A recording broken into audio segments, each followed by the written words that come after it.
Welcome back. And Elena, really thank you about asking me about that community project. I tell you, I took a pet project now.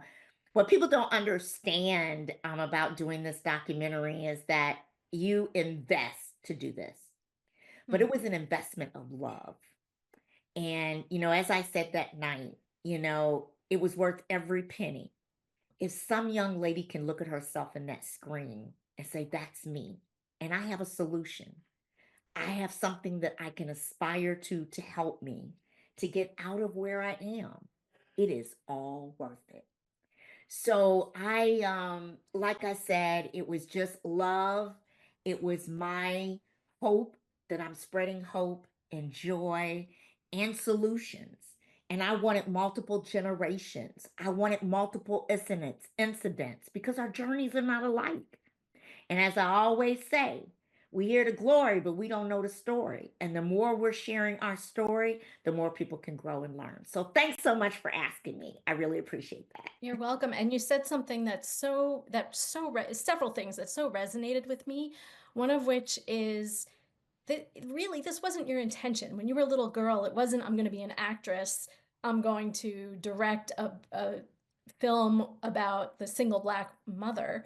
It wasn't that at all. I'm sure you had no intention of that being your path. But Mm-mm. because of the challenges that you had, because what you had to overcome, and because you knew that there were times where you felt alone, but you're not alone, you were able to actually deliver this message in such an impactful way.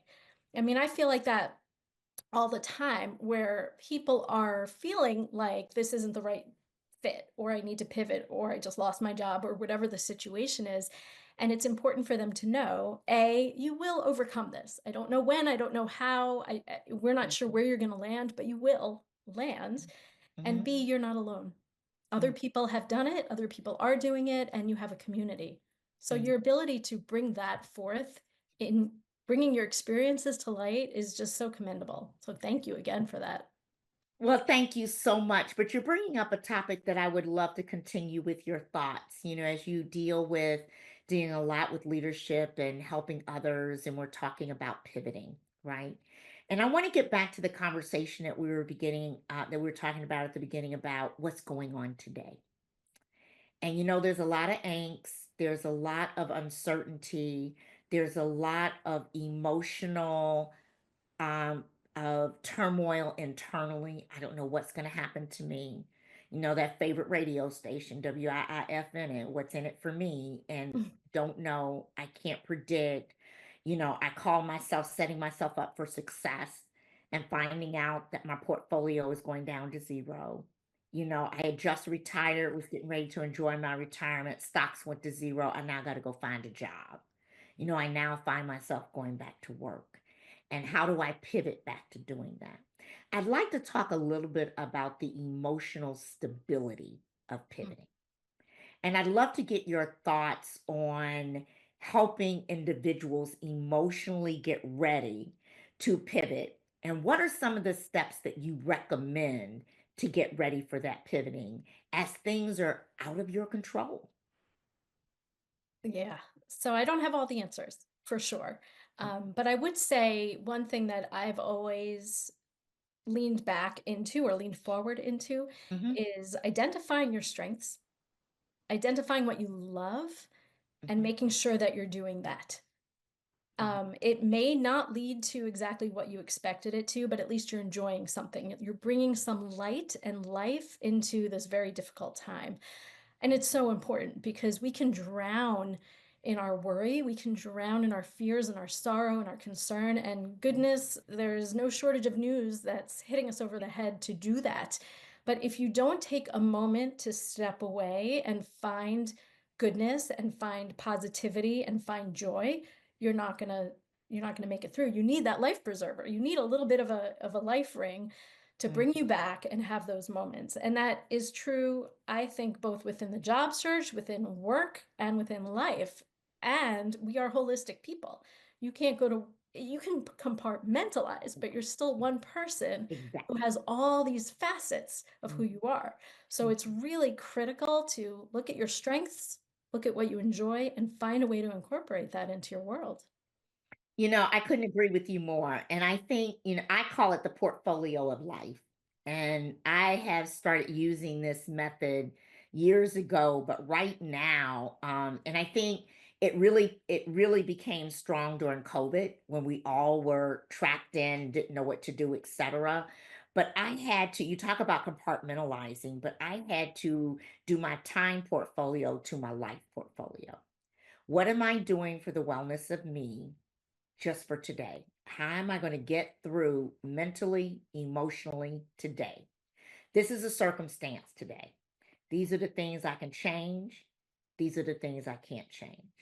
So within that life portfolio of time, where am I dedicating the time to the things that I want to change, that are within my power to change, that I can make myself feel better? And what are the things I have to stop doing that I can't do? For a while, it was like I'm not watching the news. I can't do it. Every single day was something negative. Our minds need dopamine. They Yeah. need to feel something positive. They Yes. need to feel, your mind needs to feel good. God made us to feel happy and joyful, not to be sad all the time.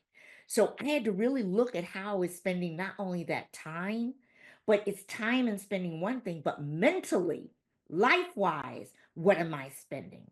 So that I'm really concentrating and focusing on the things that are I can change, B, that are within my power, and C, that are going to feed me the joy that I need during the circumstances of wherever I am.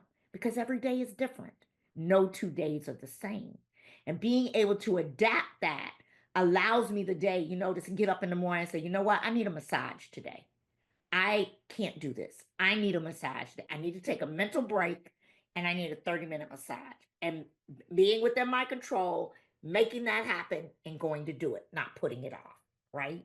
Hmm. Just like it's within my control, within my business. I need to gain some revenue.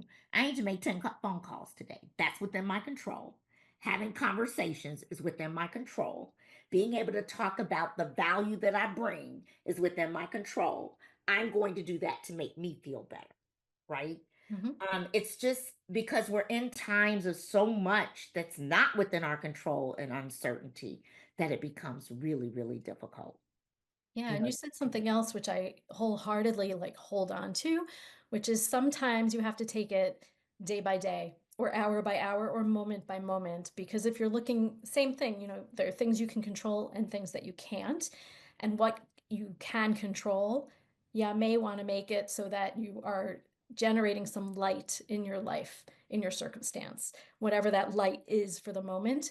And that's important too for the moment. Like in this moment, I am feeling very tense, very stressed, very sad, very concerned, very angry, whatever Mhm. that emotion is. Okay, let's look at this moment and how I can pivot, how I can change it, how I can address it. Mhm.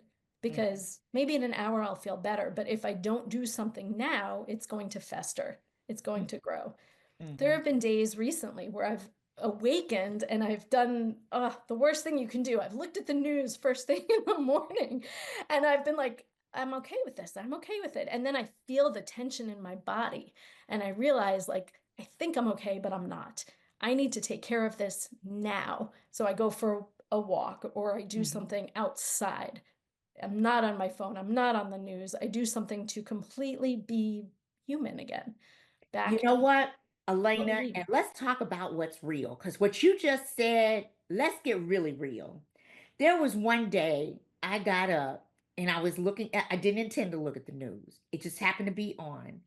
And when I got off, when they got off the news, I sat at my desk and I said, Lord, thank you for giving me faith. Because if I didn't have faith, I'd file bankruptcy and forget it all and just say it doesn't matter. Literally, I'll file bankruptcy like everybody else does, regardless to how much revenue is in the bank. I'll just file bankruptcy, say forget the business, and I'll just forget it all. Because in that moment of intensity, it was like, oh my gosh, what else is going to happen? What else is going to be robbed from us? What else can't we do? Yeah. So I then stepped away and said, but I got faith. And that's when I had to stop and pray. Because if I hadn't prayed, it was one of those moments that was like, I got to get back to my roots, what I know. I got to pray. I have faith. I know it's going to be okay. But that little instance of trying to figure that out was not easy So because we are yesterday, human. a friend of mine said, and I'm going to quote her, she said, "You can have faith or you can have fear. Both are things that you don't know. You don't know either one. They're both like this Abstract. belief. They're both a belief. So you can Mhm. have fear or you can have faith. And you don't have to be religious to have faith. It's just a That's right. function of, you know what? What's going to happen is going to happen. Yep. There's a component that's out of my control. Let me let me walk along my day. That's right. Let That's me do exactly right. let me That's do what I exactly right. can while I can.